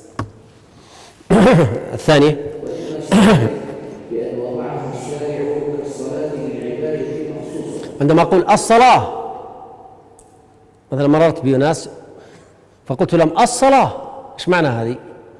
يعني يستقبلون القبلة يدعون ولا يأتون المسجد يصلون. الثانية، فهذا متبادر إلى الذهن عند الإطلاق. أيوة. والعرف نوعان: عرف عام وعرف خاص. عرف عام عليه جميع البشر يتعارفون، زي ما قلت في السيارة مثلا، الناس تعارفوا على أن هذه السيارة التي بالكفرات ال4. وأما العرف الخاص بأهل الفن، فالفاعل في الفقه غير الفاعل في النحو. الفاعل في النحو هو الذي يرفع الفعل. جاء محمد فاعل مرفوع بالضمة. لكن قال النبي صلى الله عليه وسلم هذا في الفقه، الفاعل في الفقه قال: ما وجدتموه يعمل عمل قوم لوط فاقتلوا الفاعل والمفعول به. هل الفاعل اللي في النحو ولا الذي عمل عمل قوم لوط؟ واضح الفرق الآن؟ فالفاعل بحسب كل فن، فاللفظة الحقيقة العرفية بحسب كل فن، هذا العرف الخاص. تفضل يا شيخ. أو الخاص: وإما عرفية بأن وضعها أهل العرف العام كالدابة لذات الأربع في الحمار، وهي لغة لكل ما يدب على الأرض. والخاص كالفاعل للاسم المرفوع عند النحاة، وهذا التقسيم طبعا عند النحاة، بينما عند الفقهاء يكون الذي عمل عمل قوم لوط. وهذا التقسيم ماشي على التعريف الثاني للحقيقة دون الأول القاصر على الأول، اللي هو التعريف الثاني الإلهامية مقدم على الاصطلاحية. ننتقل الآن إلى المجاز. المجاز لم يوضع أولا، المجاز لا يتبادر إلى الذهن أولا عند الإطلاق، بل لابد من القرينة. هذا المجاز. تفضل. قال والمجاز إما أن يكون لزيادة أو نقصان أو نقل أو استعارة. ما معنى هذه الكلمات الأربع؟ هذه اسمها العلاقة أو القرينة. فالمجاز بالزيادة علاقتها الزيادة، المجاز بالنقصان علاقتها النقصان. وطبعا الإمام الجويني أتى ب4، بينما كتب الأصول أوصلها إلى 30 وإلى 25، ثم توسع وقال بعد ذلك أي علاقة تنفع. أهم شيء في العلاقات أن يكون لها أصل عند العرب. العلاقة لابد أن تثبت عند العرب. أما نأتي بعلاقة محدثة في هذا الزمان واجعلها مجازا، هذا لا يجوز في اللغة. لا بد أن يكون لكل علاقة أصل عند العرب. جزاك الله خير يا شيخ. طيب والباقين؟ بسم الله. شيخ الله المجاز بالنسبة لمثال السيارة في القرآن، أنت قلت القافلة، قلت هي تحمل على المجاز. أيوة القافلة، هذا خلينا في الوضع والاستعمال ولا الحمل، فهمتها؟ أيوة. طيب خلينا نمشي واحدة. السيارة عندما وضعوها للقافلة، صح ولا لا؟ واستعملها القرآن في القافلة. ثم أتينا في هذا الزمن فسمينا السيارة المعروفة بالسيارة، هذا مجاز. مع الزمن تعودنا عليها في السيارات هذه، فانقلبت إلى أن أول ما قل سيارة يتبادل لذهنك إيش؟ المتبادل للذهن هذا هو الحقيقة، ويصير غير المتبادل للذهن هذا المجاز. وبالتالي القرآن فيه يعني مجاز، تصير انقلبت، صارت كلمة سيارة التي في القرآن أصبحت مجاز عند المستعمل ولا الحامل؟ عند الحامل اللي هو أنا، بينما الله استعملها حقيقة في وقتها. وضحت؟ طيب عندكم العلاقات ذكر 4 وهي أكثر من 20 علاقة. أنا أخذ رقموها 1 2 3 4 بحسب المذكرة اللي عندكم: المجاز بالزيادة، المجاز بالنقصان، المجاز بالنقل، المجاز بالاستعارة، حتى تسهل علينا. قال ابن بزيادة مثل قوله تعالى ليس كمثله شيء والكتاب زائدة وإلا فهي بمعنى مثل فيكون له تعالى مثل وهو محال والقصد بهذا الكلام نفيه. فهمت شيء؟ فهمت يا شيخ؟ تفضل. خلني بكتب أنا على السبورة.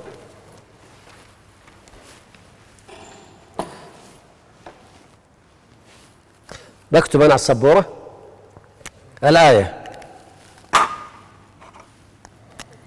ليس كمثله شيء. ليس كمثله شيء، ليس واضحة، شيء واضحة. إشكال هنا، هذه كلمتان كاف ومثله.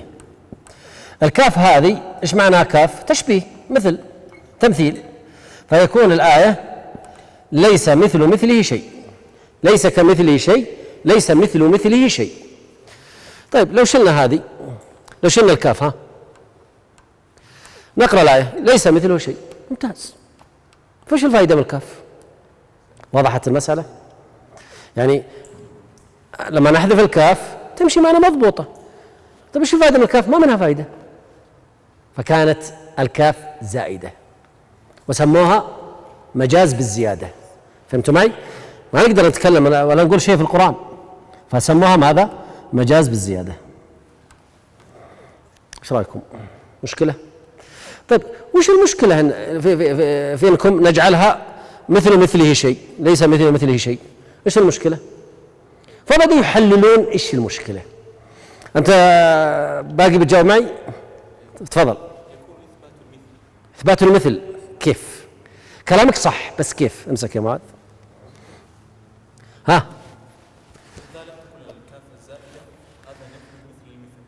ايوه ما شاء الله عليك، صح. فهمتوا معي؟ انتبهوا معي. ليس مثل مثله شيء، يعني في واحد مثل لله، خلوا هذه خلاص.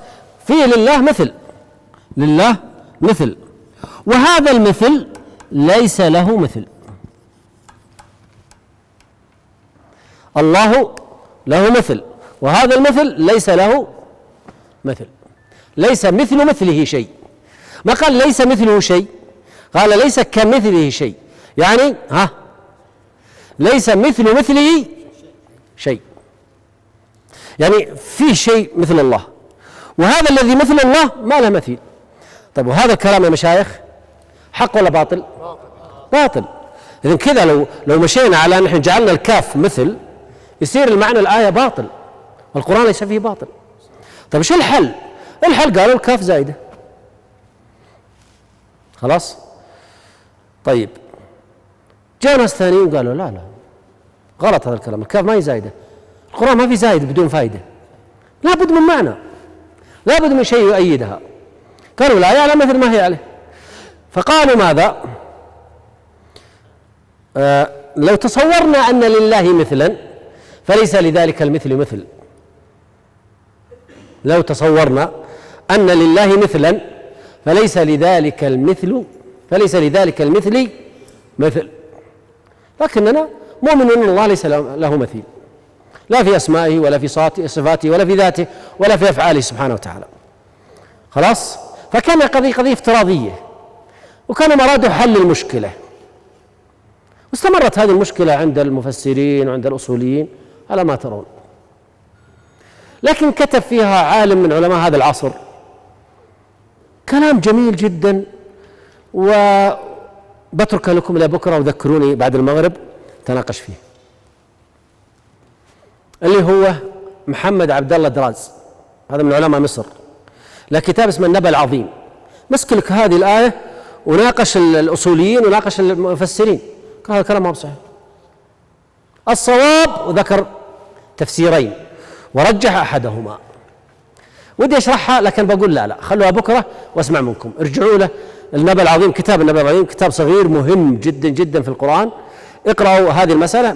ما وجدتها أو ما استطعت الحصول على الكتاب، موجود الكتاب، يمكن تحمله عن طريق النت وتطلع عليه في الجوال، وستجد هذه ليس كمثل شيء، بحثها وناقشها نقاش ما رأيت مثله.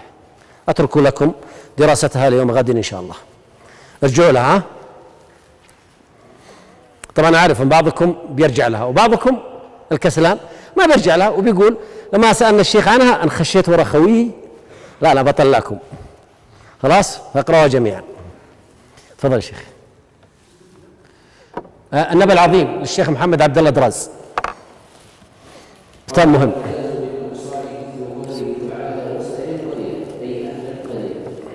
أيوة، هذا مجاز بالإيش؟ بالنقصان. كان الآية فيها محذوف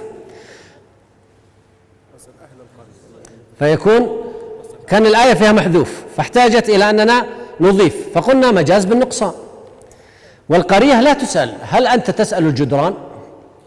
تأتي إلى جدران القرية: يا قرية هل مر بكم أخو يوسف؟ هل رأيتم فلان؟ ما في. واسأل القرية، ولم يقل واسأل أهل القرية. فالقرية هنا المقصود بها الجدران والبيوت. لكن حقيقة لا أخفيكم، يظهر لي والله أعلم أن هذه لا دخل لها في المجاز، لأن القرية في القرآن وفي السنة وفي لغة العرب ليس المقصود بها الجدران، المقصود بها المجموع. الجدران والبشر والحيوانات والمزارع كلها اسمها قرية، كلها قرية. من قال أن القرية؟ للقرية ما معنى قرية؟ من القرى وهي الاجتماع، والاجتماع يكون في البشر أكثر من غيره، ولذلك القرية كلمة أوسع من قضية مجرد الجدران والأبواب والسلالم وغيرها. إذا نقول أن هذه حقيقة وليست مجازا. طبعا لن أتعرض إلى الخلاف القوي الصارخ الذي حصل بين شيخ الإسلام ابن تيمية الذي أنكر المجاز بجميع أنواعه والمخالفون ومعه ابن القيم، والمخالفون الذين يرون بوجود المجاز. هذه مسألة ما هو الآن، المتمكن منكم يدرسها بعدين، لكن خلونا على اعتبار وجود المجاز. نعم. وقرب صدق تعريف المجاز على ما ذكر بأنه استعمال نفي مثل المثل في نفي المثل وسؤال القرية في سؤالها، بأنه استعمل نفي مثل المثل في نفي المثل. نعم، أحسنت. والمجاز بالنقل؟ والمجاز بالنقل كالغائط فيما يخرج من الإنسان. إيش الغائط؟ المكان ليش؟ المنخفض من الأرض. ولا زالت هذه الكلمة موجودة عند العرب، ففي بلاد الشام يسمونها الغوطة لأنها منطقة إيش؟ منخفضة ومنطقة زراعية. وفي مصر يسمونها الغيط، فلا زالوا يستخدمون هذه ليش؟ العبارة. ثم نقلت هذه الكلمة من المكان إلى ما يحصل في المكان وهو قضاء الحاجة، فسمي ما يخرج من الإنسان غائطا لأنه يعمله في هذا المكان المنخفض. فهذا نقل، استعارة بالنقل. نعم. نقل إليه عن حقيقته وهي المكان المطمئن من الأرض تقضى فيه الحاجة بحيث لا يتبادر منه عرفا إلا الخارج. أيوة. كيف كانت المجاز بالنقل؟ أن أصبح الغائط فيما يخرج من الإنسان. الحقيقة المتبادرة بالذهن الآن ايش تعتبرت؟ أصبحت حقيقة شرعية، حقيقة عرفية، صح ولا يا مشايخ؟ أصبح حقيقة عرفية، ثم أصبحت المكان المطمئن من الأرض أصبح مجاز عرفي وإن كان حقيقة لغوية. إذن عندي حقيقة لغوية، مجاز. خلونا ندرس التاريخ.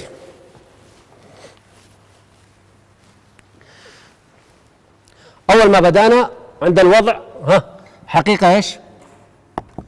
لغوية، ثم مع الزمن طلع عندنا ماذا؟ مجاز لغوي، ثم مع الزمن انقلب المجاز اللغوي إلى حقيقة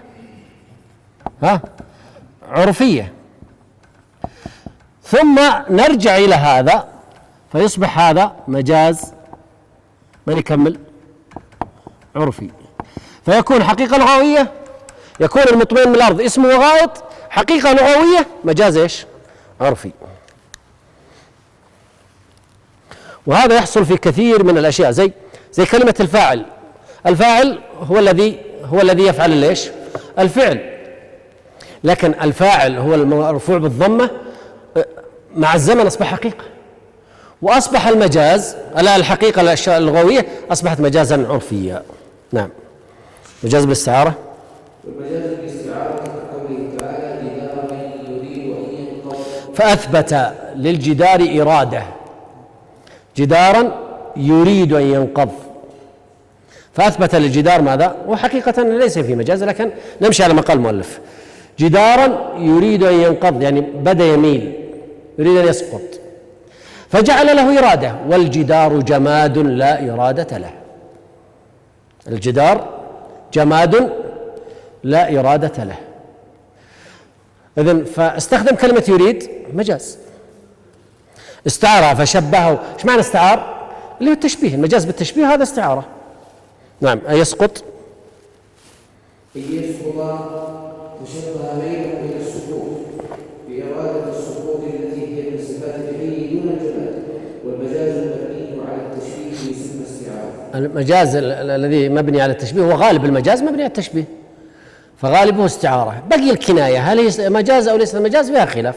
جمهور علماء البلاغة يرون أن المجاز أن الكناية مجاز، وبعض علماء البلاغة يرون أن الكناية ليست مجازا. والكناية ما هي؟ ذكر الشيء وإرادة لازم معناه. فلان كثير الرماد يعني كريم، فذكر الشيء وأراد لازم معناه. هذا في تعريف الكناية. أما الاستعارة فهي التشبيه. نعم تفضل. انتهى من أقسام الكلام. ارجعوا صفحة 4 في وسط الصفحة، أقسام الكلام والأمر والنهي. صح؟ الآن أتى رقم 2 ايش هو؟ الأمر، بعدين 3 النهي. أعطنا الأمر. والأمر استدعاء الفعل للقول ممن هو دونه على سبيل الوجوب. أيوه. إيش معنى استدعاء؟ طلب. أحسنت. طلب الفعل بالقول، طلب الفعل بالقول من هو دون على سبيل الوجوب أو استدعاء. فالاستدعاء هو الطلب، والطلب يكون أو الأمر يكون من 3 جهات: من الأعلى إلى الأدنى، من الله إلينا، هذا شو يسمى؟ أمر. ومن المساوي إلى المساوي، أنا طلبت منك أعطني قلما، أنا أمرتك الآن تعطيني قلما، أعطني، أليست أمر؟ أعطني قلما، هذا أمر. لكن لأني أنا وأنت في مستوى واحد، فأنا لو سمحت من فضلك أعطني قلما، هذه شو اسمها؟ التماس. وإذا كان من الأدنى إلى الأعلى، من العبد إلى الخالق سبحانه وتعالى، رب اغفر لي، دعاء.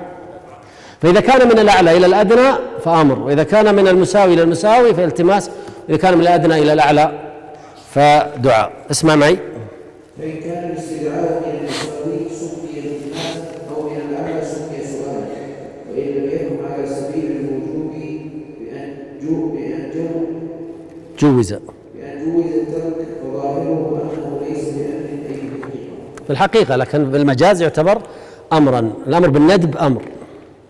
إيش يصيغ الأمر؟ تفضل.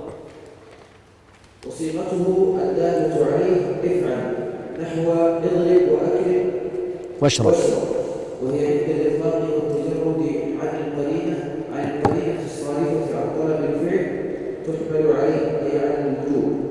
أيوة. إذا نخرج الآن بقواعد الأمر.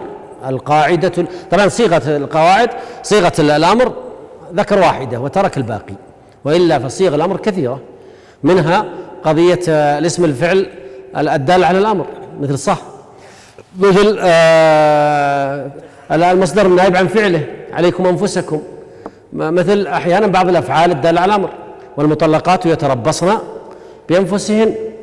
فالأمر له عدة صيغ، اختار هو أشهر صيغة وأطول صيغة، وهي افعل. القاعدة الأولى في الأمر: الأمر عند الإطلاق، الأمر المطلق يقتضي الوجوب. الأمر المطلق يقتضي ماذا؟ الوجوب. فإذا قال الله تعالى وأقيموا الصلاة، الصلاة واجبة، خلاص. وأمر أهلك بالصلاة واصطبر عليها، الأمر الأهل بالصلاة واجبة، وهكذا. فكل فعل أمر في القرآن والسنة فهو على الوجوب حتى تورد أنت الصارف. واضحة؟ تورد أنت القرينة الصارفة والصارف. وخذوا أمثلة كثيرة جدا، لكن يا أحب أن أنبه على شيء.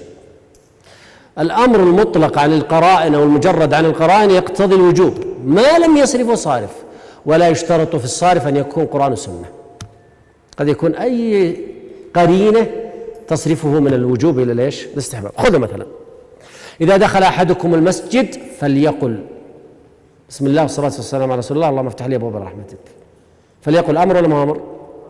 يقتضي الوجوب ولا ما يقتضي الوجوب؟ إيش الصارف؟ يلا أعطوني صارف.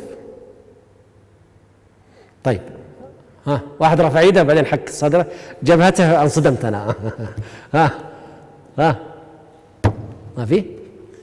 اذن هذا الدعاء واجب، ومن لم يدعو به منكم فهو آثم. سلامتكم.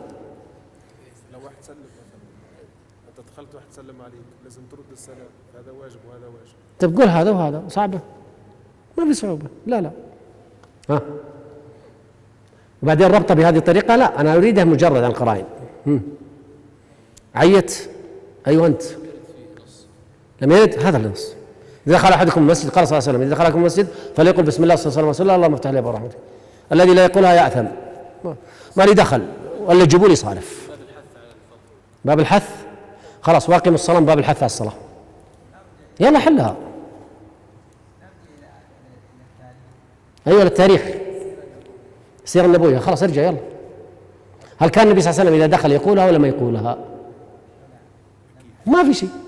في دليل انه يقولها؟ لا. في دليل انه ما يقولها؟ لا. ما في. خلاص طيب ناخذ الثانيه. اذا اذن المؤذن فقولوا مثل ما يقول. حديث ابي سعيد في صحيح البخاري ومسلم. حلوها. إذا أذن المؤذن فقولوا مثل ما يقول. أيوة شيخ أنت في الأخير. أيوة آخر واحد الذي يرفع يساره. قل الاستحباب. إيه بس القاعدة تقول الأمر يقتضي الوجوب ما لم يصرف صارف. فماذا تصنع مع هذه القاعدة؟ طبق القاعدة على النص. ما هو ليش الأصول؟ عشان نطبق على النص. يلا ما الصارف الذي صرفها إلى الاستحباب؟ هو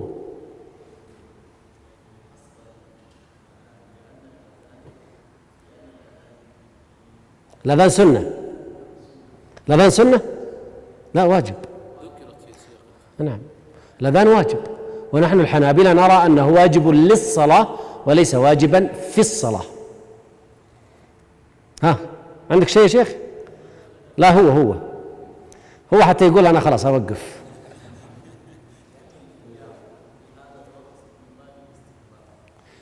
ما فهمت. وضح أكثر. أنت عندك فقه، لكن مشكلتك اللغة شوية يبغى لها، صح ولا لا؟ عشان تتفاعل معي في المناظرة. طيب صاحبك اللي قدامك؟ لا الأولى من باب الأدب. الآن جبتها صح. الأولى إذا دخل أحدكم المسجد فليقل، هذه من باب الآداب، وكل الآداب سنة بالإجماع، وقد ذكر الأصوليون الإجماع كصاحب الكوكب وغيره. هذه هنا. طيب خلاص يا مشايخ. أقول أي أمر فيه أدب فهو سنة بالإجماع، قد حكى الإجماع الأصوليون، لكن يبقى بس التفريق متى يكون أدبا ومتى يكون حكما شرعيا. طيب نرجع الآن إلى المذكرة، فنقول القاعدة الأولى التي استفدناها في الأمر أن الأمر يقتضي الوجوب ما لم يصرفه صارف. نعم خلي يعيدها وهي عند الإطلاق. أعد السطر الأول.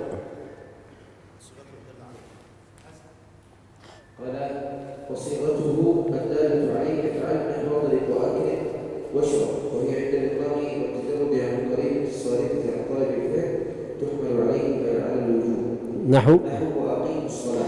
سؤال هذا: هل الصلاة مجرد عن القرائن فحكمنا بهذه الآية على الوجوب،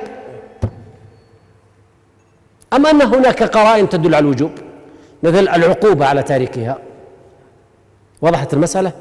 إذن التمثيل الذي مثل به المؤلف بعيد، ما جاءنا بمثال في أمر مجرد عن القرائن يقتضي الوجوب، ما جاء. فهنا في هذه الآية استدل بقوله تعالى وقيموا الصلاة. طيب والصلاة من ترك العهد الذي بيننا من الصلاة من تركها فقد كفر، أليس الدليل على الوجوب؟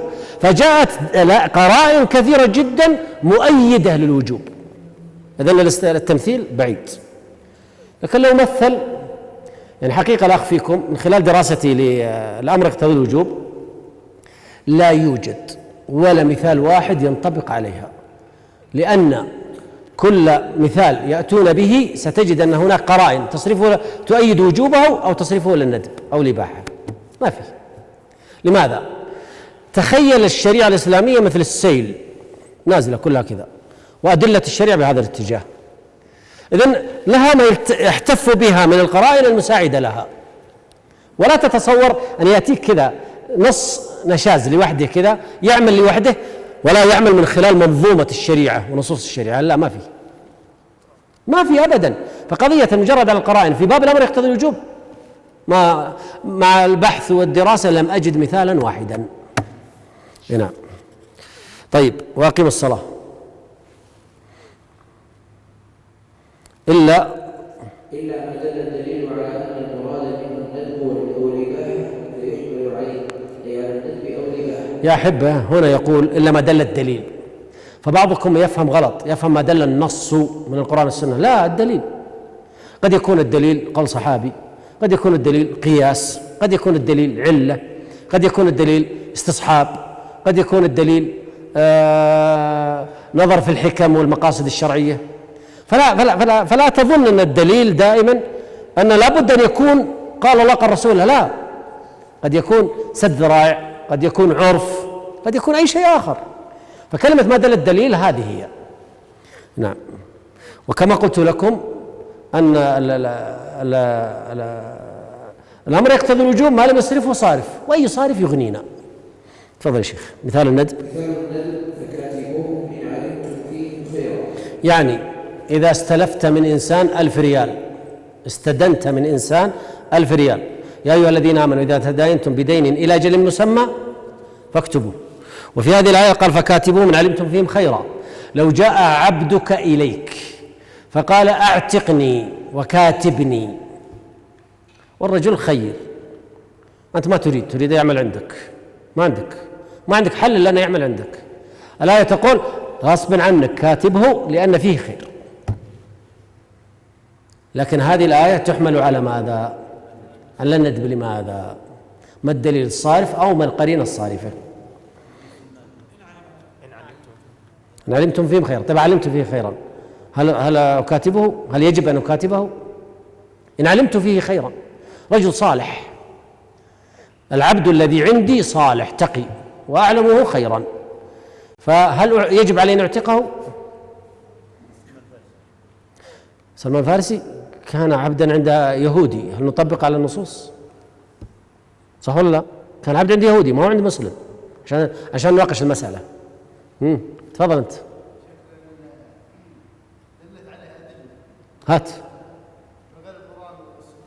هات المشايخ ينتظرون. ما في. على كل حال لو تتبعنا العبيد الموجودين في عاد عرفت أتكلم، هذه إلماحة وإيماءة إلى إيقاف الدرس. طيب فكاتبوه من علمتم فيهم خيرا. وجد عبيد كثر ومعروفون بأسمائهم في عهد النبي صلى الله عليه وسلم وهم صحابة، وكانوا عند أسيادهم ولم يعتقهم أسيادهم، ولو كان واجبا لأنكر النبي صلى الله عليه وسلم ذلك، مثل الإيماء، مثل العبيد، مثل زوجات أمة النبي صلى الله عليه وسلم التي عنده، مثل غيرهم. ستجد أن في عبيد كثر موجودون وفيهم خير، ومع ذلك ما ألزمهم النبي صلى الله عليه وسلم بالإعتاق أو بالكتابة. ومثال الإباحة وإذا حللتم فاصطادوا. لو قلنا أنها واجبة ما الحل؟ 2 مليون 3 مليون الحجاج اللي في مكة إذا انتهى الحج كلهم يطلعون للصيد، صح ولا لا؟ وإذا حللتم فاصطادوا. أنا تحللت يوم العيد ولبست ثيابي، أو تحللت يوم 11 مثلا طفت الإفاضة ورميت الجمار وحلقت رأسي ونحرت هدي ولبست ثيابي، خلاص ما عاد باقي لا أرمي، خلاص يلا أخرج أدور لك صيد وسده. وإذا حللتم فاصطادوا. مشكلة؟ تخيلوا أنها واجبة، لكن هناك صارف. أيوة شيخ، ها؟ لأنه جاء أمر جاء بعد نهي. أحسنت، وهذه بناقشها إن شاء الله في اللقاء القادم إن شاء الله تعالى. طيب، وقد أجمعوا على عدم وجوب الكتابة والصياغة. إذن هذه أيضا صارف، هذه صارف اللي هو الإجماع. والإجماع دليل ولا ما هو دليل؟ دليل. إذن القاعدة الأولى: الأمر يقتضي الوجوب ما لم يصرفه صارف. الآن لنا بعد صلاة العشاء لنا ساعة ونصف، صح ولا لا؟ وقبل العشاء ساعة ونصف. نقف هنا.